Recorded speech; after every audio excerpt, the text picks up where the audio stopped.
अस्सलाम वालेकुम व्यूवर्स, उम्मीद है कि आप सब लोग खैरियत से होंगे। आज हम बना रहे हैं बहुत मज़ेदार चिकन टर्किश सूप जो कि नूडल्स के साथ होता है, बहुत ही मज़ेदार होता है। तो आइए इसकी रेसिपी स्टार्ट करते हैं। इसके लिए मैंने आधा किलो चिकन ले लिया था बोन्स के साथ। हड्डियों वाला चिकन लेंगे और हमने उसको भगोने में रख दिया है और इसमें इतना पानी डालेंगे कि हमें इसकी अच्छी सी यखनी बनानी है। तो मैंने तकरीबन इसमें 6 से 8 ग्लास पानी डाला था और इसको मैंने बॉईल कर लिया था। बॉईल करने के बाद जितनी इम्प्योरिटीज़ ऊपर आ गई थी, झाग आ गए थे, वो मैंने साफ़ कर लिए थे। जब पानी क्लीन हो गया था तो अब हम उसमें कुछ चीज़ें डालेंगे, जिसमें लहसुन अदरक के मोटे मोटे पीसेस मैंने थोड़े से कर लिए थे। तो 6-7 जवे मैंने लहसुन अदरक के लिए थे। थोड़ा सा 1 इंच का टुकड़ा मैंने अदरक का लिया था, बारीक बारीक काट लिया था। एक प्याज ली थी, उसको भी मैंने मोटा मोटा काट लिया था। इसके अलावा मैंने एक गाजर ली थी, उसको भी मैंने थोड़ा सा मोटा काट लिया था, वो हम इसमें डाल देंगे।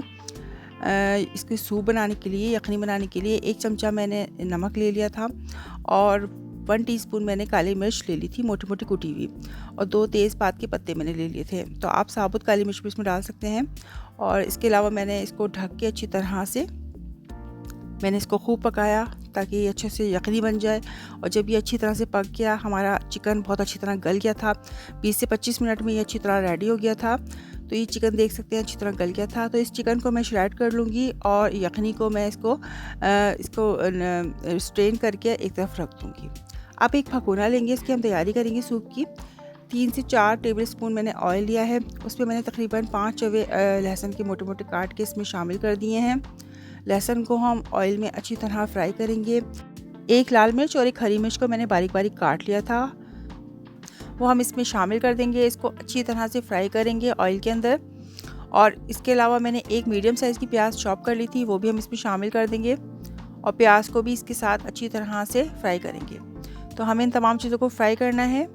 इसके बाद जो चिकन हमने श्रेड किया था वो हम इसमें शामिल कर देंगे और अच्छी तरह से तमाम चीज़ों के साथ चिकन को फ्राई करेंगे। 1 टेबल स्पून नमक डालूंगी मैं इसमें। नमक डालने के बाद चिकन में अच्छी तरह से इसको फ्राई करेंगे।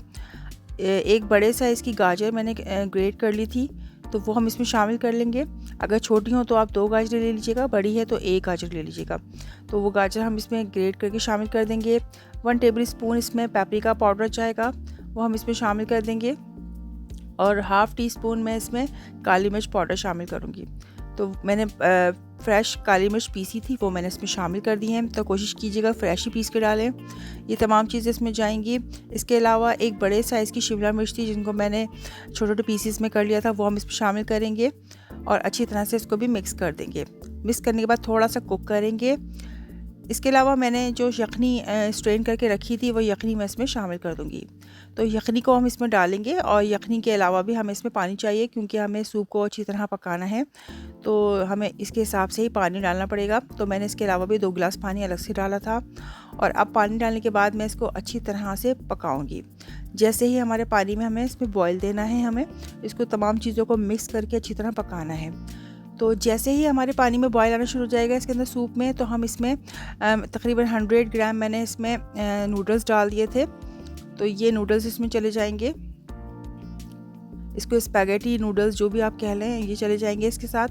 और इसमें हम इसको अच्छी तरह से कुक करेंगे। अब हमने इसको 10 मिनट तक पकाना है, 10 से 12 मिनट तक अच्छी तरह से मीडियम फ्लेम पे, ताकि ये हमारे नूडल्स अच्छी तरह से गल जाएं। 2 टेबल स्पून मैंने इसमें सिरका डाला है, 2 टेबल स्पून चिली सॉस डाला है और 2 ही टेबल स्पून सोया सॉस जाएगा। तो ये तमाम चीज़ें शामिल हो जाएंगी और तमाम चीज़ों को मिक्स कर दिया था। नूडल्स हमारे अच्छी तरह से गल चुके थे, मैंने चेक कर लिया था। और इसमें नमक कम था, तो मैंने इसमें 1 टेबल स्पून नमक और शामिल किया था, क्योंकि नमक बिल्कुल सही होना चाहिए, तभी सूप का मज़ा आएगा। 3 टेबल स्पून कॉर्नफ्लोर को पानी में मिला के स्लरी बना ली थी। इस स्लरी को हम आहिस्ता आहिस्ता इसमें शामिल करेंगे। और तकरीबन 2 अंडे थे, वो मैंने फेंट लिए थे अच्छी तरह से, वो भी हम इसमें फेंट के इसको आहिस्ता आहिस्ता इसमें शामिल करेंगे। तो कॉर्नफ्लोर चला जाएगा इसमें और अंडे फेंट के चले जाएंगे, जैसे हम नॉर्मल सूप में डालते हैं। तो इसको आहिस्ता आहिस्ता डाल के मिक्स करेंगे। तो ये हमारा मज़ेदार सा सूप रेडी हो गया था। ऊपर से हम इसमें या तो पार्सली हम डालेंगे थोड़ा सा काट के, अगर आपके पास पार्सली है तो पार्सली डाल दें, अगर नहीं है तो थोड़ा सा हरा धनिया डाल दें। तो ये हमारा सूप रेडी हो गया है। नूडल्स भी बहुत अच्छी तरह गल चुके थे और सूप भी बहुत अच्छी तरह गाढ़ा हो चुका था और बहुत मज़े का सूप बना था। इसकी हमें यही कंसिस्टेंसी चाहिए थी सूप की। तो हमारा सूप रेडी है। तो व्यूअर्स, हमारा मज़ेदार सा टर्किश स्टाइल सूप रेडी है। आप यकीन करें सूप इतना मज़ेदार था कि बच्चों और बड़ों सब ने बहुत इंजॉय किया था, सबको बहुत ज़्यादा पसंद आया था। आप भी इसको ज़रूर ट्राई कीजिएगा और मुझे अपना फ़ीडबैक ज़रूर दीजिएगा। तो अगर आपको मेरी आज की मज़ेदार सी ये रेसिपी पसंद आती है तो मेरी वीडियो को लाइक और कमेंट्स कीजिए, इसको अपने फ्रेंड्स और फैमिली में ज़रूर शेयर कीजिए और जिन्होंने मेरा चैनल सब्सक्राइब नहीं किया है वो मेरे चैनल को सब्सक्राइब करें।